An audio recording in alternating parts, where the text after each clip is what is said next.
سلامونه. نن موږ د یوې داسې پوښتنې په اړه ژیره جهره کو چې په لومړی نظر شاید ساده ښکاري، خو لکه څنګه به چې وینو دا د خلاصون د کسې په زړې کې پرته ده. هو، سلامونه. پوښتنه دا ده، آیا پرشتې هم د انسانانو په څیر نفس لري؟ او دا پرشتیا هم یو معما ده. زموږ د اوریدونکو لخوا راستول شوې سرچینې موږ یوې پیچیدې او ډېر په زړه پورې اهلیاتي مماته بیایي. ذکر چې کله دا پوښتنه وسچرو نو وبوینو چې ځواب یې له یوې علمي پوښتنې څخه ډیر ژور دی. یعنی دا یوازې د پرشتو د جوړښت په اړه په خبره نه ده. نه بلخینه، دا پوښتنه موږ دې ته اړ باسي چې د انسان، خدای او د ټول خلقت ترمنځ د اړیکو په اړه فکر وکړو او سرچینې په اصل کې دواړه لوي یو لبل سره په ټوکر کې نظرونه وړاندې. هو، نو راځو چې دا مما په ګټه حل کړو. لومړی نظر سوای هو ډله چې په دې باور ده چې پرشتې نفس لري، خپل خبره په کوم اساس کوي؟ د دې نظر پلوان خپل استدلال په یو ډېر منطقي بنیاد جوړوي. هغوی وایي راځي چې لومړی نفس تعریف کړو. سمه ده. انسانانو کې نفس د څه شي مرکز دی؟ د فکر کولو، د پریکړو کولو، احساساتو. بالکل، د عقل، اراده او احساساتو. په زړه پوری خبره ده چې سرچینې دلته یو کوریایي الهیاتي اصطلاح هم کاروي، جیجونګوي.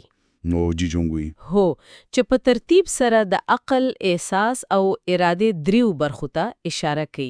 نو دا یوازې عمومي مفهوم نه دی، بلکې یو مشخص الهیاتي جوړښت دی. نو د دوی منطق دا ده چې که پرشتې هم دا ځانګړتیا وغولري نو باید نفس هم ولري. دقیقاً. مونږ په کتاب مقدس کې وینو چې پرشتې فکر کوي، پیغامانو رسوي، پریکړې کوي او حتی احساسات لکه خوشي جرګنګوي. هو، نو کدا ټوله ورتیاوي په انسان کې د نفس له عمله دي، نو ولی په پرشتې کې د نفس له عمله نه وي؟ دا خو منطقي ښکاري. او دوی خپل دلیل مور هم پیاوړی کوي. دوی د ارمیا کتاب یوې ایې ته اشاره کوي چې وایي خدای به په خپل ټول زړه او ټول نفس سره خپل خلق په زمیکه کې وکړي. دا ډېر جالبه ده. یعنی که خدای هم د نفس په درلولو سره تشریح کیدای شي، نو د پرشتو لپاره خدا خبره نوره مسانه کیږي. هو، دقیقاً. خو دلته یو مهم نکته ده. د نفس په لپاره د عبرانی کلمه نفش کارول شوی چې دا یو ډیر پرخه کلمه ده. یوازې د روح په معنا نه ده؟ نه، دا د جان، ساحه او حتی د یو شخص په پوره وجود ته اشاره کولی شي. نو کله چې دا کلمه د خدای په لپاره کارول کیږي، دا د هغې د ژور احساساتي او ارادي وجود شدت ښيي. نو د دې نظر پولیان وایي کې دا اصطلاح د خدای په لپاره کارول کېدای شي، نو د پرشتو لپاره کارول خو هیڅ ستونزه نه لري. بالکل. نو لومړی نظر پر دې ولاړ دی چې که پرشتې د انسان په څیر فکر او احساس لري نو باید نفس هم ولري. خو زه فکر کوم چې دویم نظر به دې خبرې سره دومره ژر موافق نشي. هغوی چې وایي هغوی د خبره په بشپړې توګه رد وي. د دویم نظر له مخې پرشتې یوازې روح دي. یوازې روح؟ هو، د دوی عقل، اراده او احساسات په کوم جلا نفس کې نه دي، بلکې مستقیم د دوی پر روحاني وجود کې ځای پر ځای شوي دي. او د دې دلیل څه دی؟ د دوی تر ټولو قوي دلیل د عبرانیانو کتاب یوا پلچاوده دی چې پرشتې په ډیر وضاحت سره خدمتګار روحونه بولي. خو یو لحظه، آیا د خدمتګار روح کلمه کو اتوماتیک ډول د نفس شتون ردوي؟ کېدای شي یو مخلوق هم روح وي او هم نفس ولري لکه انسانان؟ دا ډیره ښه پوښتنه ده او دا د بحث اصلي ټیکه دی. شاید دا د دوی د دندې تعریف وي، نه د دوی د وجود. د دوهم نظر پولیان به ووایي چې په کتاب مقدس کې په دوامدار توګه د انسان او پرشتي ترمنځ د توپیر ساتل کیږي. څنګه توپیر؟ آدم ژوندی نفس بلل کیږي، خو پرشتې روحونه بلل کیږي. د دوی په اند دا یوازې د دندې تعریف نه دی، بلکې د بنیادی ماهیت توپیر دی. د بنیادی ماهیت؟ هو، دوی استدلال کوي چې د پرشتې هویت په روح کې دی او کومو ورته د نفس کلمه هم وکارو، نو دا به د انسان او پرشتې ترمنځ هغه بنیادی توپیر لمنځه وسی چې الهیات پرې ولاړ دی. کله چې ما دا سرچینی ولستلې هغه برخه چې زه واقعاً حیران کړم او بحث یې نور هم پیچلې وکړو د روحاني بدن نظریه و. هو دلته بحث یو بلې کچې ته رسیږي. د تقریباً د ساينسي تخیلی کیسو په سره اوریدل کیږي. سرچینه دا مفهوم څنګه تشریح کوي؟ خو د سرچینې د لومړي کورنتیانو کتاب یوې برخې ته اشاره کوي چې وایي نفسانی بدن کرل کیږي او روحاني بدن راژوندي کیږي. دا د انسانانو د بیا ژوندي شویدو په اړه دی. هو بیا د لوکا کتاب د خبره نور هم روشنا کوي او وایي چې کله انسانان بیا را ژوندي شي نو دوی به نور نه مري او د پرشتو پشان بوي. نو کزا سم پوښریم د لومړی نظر د پلویانو منطق داسې دی. لومړی بیا ژوندي شوی انسانان د پرشتو په څیر دي. هو په دقیقه توګه. دوهم بیا ژوندي شوی انسانان روحاني بدنونه لري. نو پایله دا شو چې پرشته هم باید له اول روحاني بدنونه ولري. بالکل. او له دې ځای دوی یو بل ګام اخلي او وایي چې که بدن وي که هغه روحاني هم وي نو نقص هم باید ورسره وي. آیا هم د استدلال دی؟ دقیقاً هم دا یې استدلال دی. دوی د آدم او پرشته ترمنځ یو ډول موازنه جوړوي. آدم نفسانی بدن لري او نفس هم لري. نو پرشته چې روحاني بدن لري باید نفس هم ولري. خو دویم نظر دا یو منطقي ټوپ بولی. هو دوی دا یو لویه تیروتنه ګڼي. ولې د دوی په فکر کې ستونزه چیرته ده؟ دی وایي حتی کې موږ د ومنو چې پرشته روحاني بدن لري دا په هیڅ صورت د نفس شتون نه ثابتوي. څنګه نه؟ د دوی په اند یو روح کولشي په یو روحاني بدن کې پرتلې کوم منځګړی نفس څخه شتون ولري. د دوی لپاره روحاني بدن یوازې یو ډل کالی یا وسیله ده چې روح یې کاروي. نو د فرشتي اصلي هویت لا هم روح دی. بالکل. د دوی په الهیاتي چوکاټ کې نفس په ځانګړې توګه له فزیکی زمنی بدن سره تړي دي چې له خاورو څخه جوړ شوی. نو د دوی په نظر د نفس او فزیکی بدن ترمیان یو نشلیدونکو اړیکه ده. او د روح او روحاني بدن ترمیان بل اړیکه ده. دا توپیر ډیر مهم دی. کو دا پوښتنه راپورته کوي چې آیا فرشته هم په فزیکی نړۍ کې دومره اغیز کول شي؟ د روح کلمه خو معمولاً د یو غیر مادي شی لپاره کارول کیږي. همدا ځای دی چې د لومړی نظر پولیان خپل تر ټولو قوي شواهد وړاندې کوي. کوم شواهد؟ د پیداشت کتاب 18 فصل ته اشاره کوي چې 3 فرشته ابراهیم ترازی او له هغې سره ډوډۍ خوري. ډوډۍ خوري؟ هو هغوی کباب، کوچ او شیدې خوري. دا یو ډیر فزیکی عمل دی. خو دا خو بیخي عجیبه دی. د یو روحاني مخلوق لپاره ډوډۍ خوړل سمان لري. دا دقیقاً هغه پوښتنه ده چې بحث ته یې زور ورکړی. د دې ترخه یو ډیر ژور الهیاتي مفهوم پروت دی. سرچینې دا پیقه د بیا ژوندي شوی عیسی له عمل سره پرتله کوي. څنګه؟ د لوکا په کتاب کې کله چې عیسی خپل شاګردانو ته راڅرګندېږي هغوی فکر کوي چې دا یو روح ده. سمه ده. د دې لپاره چې ثابته کړي چې هغه بدن لري هغه له هغوی څخه کب غواړي او د هغوی په مخې یې خوري. نو ډوډۍ خوړل په دې شرایطو کې د بدن د شتون یو ثبوت دی. نو که د عیسی ډوډۍ خوړل د هغه د بدن ثبوت وو نو د فرشتو ډوډۍ خوړل هم باید د هغوی د یو ټول بدن ثبوت وي. دا د لومړي نظر د استدلال دی. خو د روح یهودي نظریه پلویان دا څه جواب لري؟ آیا دوی دا پیښه رد وي؟ نه، دوی نه ردوي. دوی یې توجیه کوي. څنګه یې توجیه کوي؟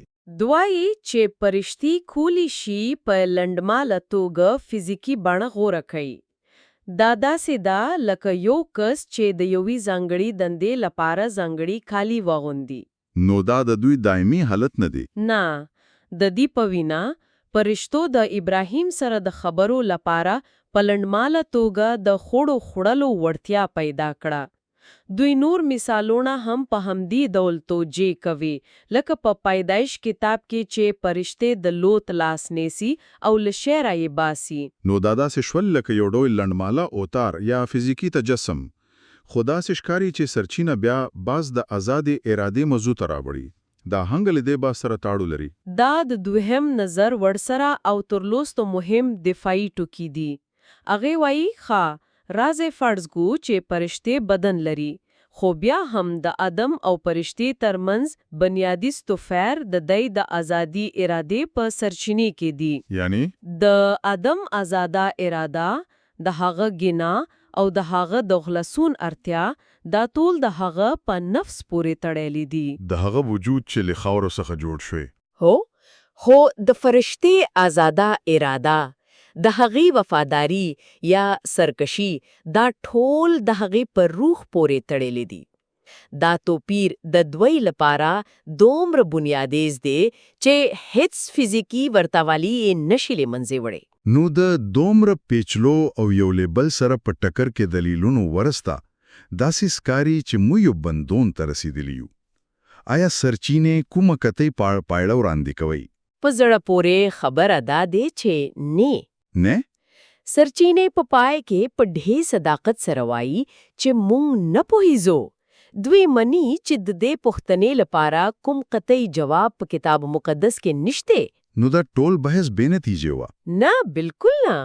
دوی وایي چې شاید مهمه خبره جواب نه بلکې خپله پوښتنه او هغه توپیر دی چې دا پوښتنه یې را برسېره کوي. کوم توپیر؟ هغه توپیر چې مونږ مخکې هم ورته اشاره کړه. دا چې په کتاب مقدس کې په دوامدار توګه آدم د ژوندې نفس په توګه یاد شوی او پرشته د روحونو په توګه یادې شوې دي. سمدا. سرچینې وایي چې دا توپیر تصادفي نه دی. دا یو ډېر ژور الهیاتي حقیقت ته اشاره کوي او دا هغه ځای دی چې بحث د خلاصون او کفاره موضوع ته اوري. یو لحظه، دا هو ډېره لویه خبره ده.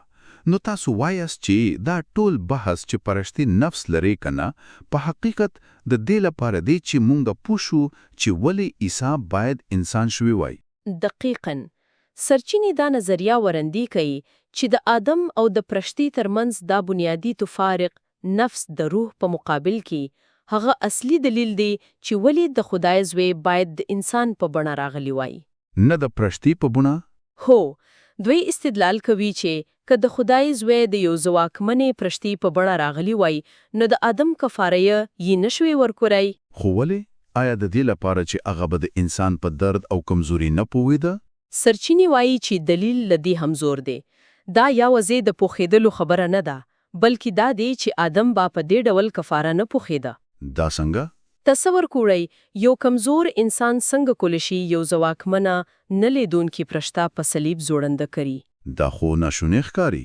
او که فرضاً یې دا کار کړي هم وای نو د یو داسې ځواکمن وجود قرباني به انسانانو ته د خدای بېوسي درد او قرباني هغه ژور پیغام نه رسلي چې د صلیب په پښې کې نغښتي دي. نو د پیغام د رسولو لپاره رسول باید په خپله پیغام ګرځېدلی وای. هو، د صلیب پیغام د ځواک نه بلکې د کمزوري له لارې د ځواک ښودل دی. نو د خدای زوی باید د آدم په توګه راغلی وای، یو انسان چې نفس لري، چې د نفسانی بدن لوغه، تنده، درد او مرګ تجربه کوي. هو، ترڅو د هغو انسانانو پر خفاره ورکي چې دوی هم نفسونه لري. دا یو ډول ورتوالي او پیوستون رامنځته کوي چې د پرشتي په مړه ته ممکن نه و. یو نفس د نفسونو لپاره، یو انسان د انسانانو لپاره. خو دلته کیسه پایته نه رسیږي. سرچینې یو ورستی ډېر حیرانوندګي ټاپک وړاندې. هغه څه دی؟ دی وایي چې د انسان د خلاصون یوازې د انسان لپاره نه دی. دا کمه؟ دا خدای انسان د خلاصون کیسه ده. دا کم څنګه نور مخلوقات سره تعلق لري؟ سرچینې د ذریعہ وړاندې چې د همدې خلاصون شوی آدم لاره د پرشتو آزاده اراده هم پښپړیږي. د پرشتو آزاده اراده پښپړیږي. زغه په دې سم په نشم. دا کم څنګه کار کوي؟ د سرچینو استدلال داسې دی. پرشتو چې روحاني مخلوقات دي د شیطان او د هغې د ملګرو سقوط ویلو. دا د خلقت په تاریخ کې یو لوی تراژیدي وه. یو ډول کیهانی کړکېچ چې رامنځته کړو. بالکل. اوس د خدای پلان داو چې د خپل یو بل مخلوق یعنی آدم چې له خاورو څخه جوړ شوی او ډېر کمزوري دي لاړې دی کړکېچ ته ځواب وایي. د کمزوري مخلوق لاره؟ هو، کله چې خدای په خپل د یو انسان په بڼه راځي د انسانانو په لاس دردونه ګالي او مړی کیږي او بیا په مرګ باندې برلاسي کیږي نو دا د خدای د مینې او حکمت یو داسې بېساري مثال وړاندې کی چې حتی پرشتو هم مخکې نو لیدلې. نو د دې عمل پلیدلو سره د وفادارو پرشتو آزاده اراده په خپل انتخاب کې نور هم پخیزي او د خدای د پلان په عظمت باندې په بشپړه توګه کې پوهیږي. په دې توګه د انسان د خلاصون کیسه د هغې کهانی ډرامې د اوج تکي ګرځي. نو کسه هم موږ د پرشتو د نفس په اړه کوم قطعي جواب نو امون، خو موږ ولیدله چې دا پوښتنه څنګه د هویت، بدن او د خلاصون د ماهیت په اړه ژورو الهیاتي بحثونو ته لاره هواروي. هو موږ له یوې ساده پوښتنې پیل کړو او د کیانی الهیاتو زړه ته ورسېدو. بنسټیزه خبر هماغه توپیر دی چې سرچینو پر ټینګار کوه. آدم د نفس په توګه تعریف شوی او پرشتہ د روح په توګه. دا توپیر یوازې یو تعریف نه دی بلکې د دوی د رول، برخلیک او پای کې د خلاصون په لارو چارو جوړه اغاز لري. د انسان کیسه زکه دومره مهمه ده چې هغه د نفس او بدن د زمې او اسمانه یو ځانګړي ترکیب دی. دقیقاً. او دا موږ له یوې روستا فکر پارون کې پرستنې سره پروژې دی کې زموږ بنسټیز ماهیت، زموږ نفس لرل، د خلاصون هغه ځانګړی دردناکه او شخصي لاره وټاکوله چې خدای زموږ لپاره ګوره کړه. نو دا د هویت او مینې ترمنځ د نشلزونکي اړیکې په اړه سوای. دا چې موږ څوک یو دا ټاکي چې څنګه مینه راسره کی.